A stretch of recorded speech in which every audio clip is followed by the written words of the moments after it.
Hello everyone. ಇವತ್ತು ತುಂಬಾನೇ late ಆಗ್ಬಿಟ್ಟಿದೆ. ಮಕ್ಕಳ ಲಂಚ್ ಬಾಕ್ಸ್ಗೆ ಏನಪ್ಪ ಮಾಡೋದು ಅಂತ ಯೋಚಿಸ್ತಿದ್ರೆ ಬರೀ 10 ನಿಮಿಷದಲ್ಲಿ ಮಾಡ್ಕೋಬಹುದಾದಂತಹ ಈ ಸೂಪರ್ ಟೇಸ್ಟಿ ರೈಸ್ ಐಟಮ್ನ ಒಂದ್ಸಲ ಟ್ರೈ ಮಾಡಿ. ನಿಮ್ಮ ಮಕ್ಳಿಗೆ ಸಹ ತುಂಬಾನೇ ಇಷ್ಟ ಆಗುತ್ತೆ. So welcome to Desi Eat Desi, I love Desi. ಹೇಗಿದ್ರೆ ಎಲ್ಲರೂ?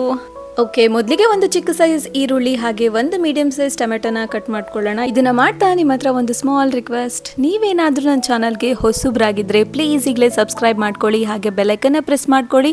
ಸೊ ನೋಟಿಫಿಕೇಶನ್ಸ್ ಬರುತ್ತೆ and you will not miss my any recipes. ಇದೇ ತರ ನನ್ನ ವಿಡಿಯೋಸ್ನ ನೋಡಿ ಸಪೋರ್ಟ್ ಮಾಡ್ತಾ ಇರಿ. ಅಂಡ್ ಆಲ್ಸೋ ಈ ತರ ಈಸಿ ರೆಸಿಪೀಸ್ ಬೇಕಿದ್ರೆ ಮರೀದೇ ಕಮೆಂಟ್ ಅಲ್ಲಿ ತಿಳಿಸಿ. ಓಕೆ, ಈಗ ಮಿಕ್ಸಿ ಜಾರ್ಗೆ ಕಟ್ ಮಾಡ್ಕೊಂಡಿರೋ ಈರುಳ್ಳಿ, ಟೊಮ್ಯಾಟೊ ಹಾಗೆ ಒಂದು 4 ಬೆಳ್ಳುಳ್ಳಿನ ಹಾಕಿದೀನಿ. ಚಿಕ್ಕ ಚಿಕ್ಕ ಬೆಳ್ಳುಳ್ಳಿ ಆಗಿದ್ರೆ ಒಂದು 7 ರಿಂದ 8 ಬೆಳ್ಳುಳ್ಳಿನ ಹಾಕಿ, ಹಾಗೆ ಒಂದು ಅರ್ಧ ಇಂಚಷ್ಟು ಚಕ್ಕೆ, 1 ಏಲಕ್ಕಿ, 3 ಲವಂಗನ ಹಾಕಿ, ಒಂದು ಅರ್ಧ ಕಪ್ ಅಷ್ಟು ಕೊತ್ತಂಬರಿ ಸೊಪ್ಪುನ ಹಾಕಿ ನೈಸ್ ಆಗಿ ಗ್ರೈಂಡ್ ಮಾಡ್ಕೊಳ್ಳಿ. ಈ ತರ ಈ ಮಸಾಲಾನ ಗ್ರೈಂಡ್ ಮಾಡ್ಕೊಂಡ್ಬಿಟ್ರೆ ಒಂದು ಅರ್ಧ ಕೆಲಸ ಆದ ಹಾಗೆ. ನೆಕ್ಸ್ಟ್ ಈಗ 1 ಗ್ಲಾಸ್ ಅಷ್ಟು ಅಕ್ಕಿನ ನೆನೆ ಹಾಕೊಳ್ಳೋಣ. ಸೊ ಈ ಒಂದು ರೈಸ್ ಐಟಮ್ನ ನೀವು ಕುಕ್ಕರಲ್ಲಿ ಮಾಡೋದ್ರಿಂದ ಫಟಾಫಟ್ ಅಂತ ಆಗೋಗ್ಬಿಡುತ್ತೆ. ಸೊ ಕುಕ್ಕರ್ಗೆ ಒಂದು 6 ರಿಂದ 7 ಸ್ಪೂನ್ ಅಷ್ಟು ಎಣ್ಣೆನ ಹಾಕಿ, ಒಂದು ಪಲಾವ್ ಎಲೆ, 1-2 ಕಡ್ಡಿಯಷ್ಟು ಕರಿಬೇವನ್ನ ಹಾಕಿ, ಗ್ರೈಂಡ್ ಮಾಡ್ಕೊಂಡಿರೋ ಮಸಾಲಾನ ಇದಕ್ಕೆ ಆಡ್ ಮಾಡ್ಕೊಂಡು 1 ಸ್ಪೂನ್ ಅಷ್ಟು ಖಾರದ ಪುಡಿ, 1/4 ಸ್ಪೂನ್ ಅಷ್ಟು ಅರಿಶಿನ ಪುಡಿ, ಒಂದು ಅರ್ಧ ಸ್ಪೂನ್ ಅಷ್ಟು ಧನಿಯಾ ಪುಡಿನ ಹಾಕಿ ಒಂದು ಒಳ್ಳೆ ಮಿಕ್ಸ್ ನ ಕೊಡಿ. ಸೊ ಈಗ ಲೋ ಫ್ಲೇಮ್ ಅಲ್ಲೇ ಮಸಾಲದಲ್ಲಿರೋ ಹಸಿ ವಾಸನೆ ಎಲ್ಲ ಹೋಗೋಗ್ಬಿಡಿ. ಅಂಡ್ ಮಸಾಲೆ ಎಲ್ಲವುದು ಪರ್ಫೆಕ್ಟ್ ಆಗಿ ಕುಕ್ ಆಗಿದೆ ಅಂತ ಹೇಗೆ ಗೊತ್ತಾಗುತ್ತೆ ಅಂದ್ರೆ ಈ ತರ ಎಣ್ಣೆ ಸೆಪರೇಟ್ ಆಗುತ್ತೆ, ಆಗ ಮಸಾಲೆ ಎಲ್ಲವುದು ಪರ್ಫೆಕ್ಟ್ ಆಗಿ ಬೆಂದಿದೆ ಅಂತ ಅರ್ಥ. ಅಂಡ್ ಈ ರೆಸಿಪಿಯಲ್ಲಿ this is the main step. ಮಸಾಲದಲ್ಲಿರೋ ಹಸಿ ವಾಸನೆ ಎಲ್ಲ ಹೋದ ನಂತರನೇ ನೀವು ಇದಕ್ಕೆ ನೀರನ್ನ ಆಡ್ ಮಾಡ್ಕೊಳ್ಳಿ.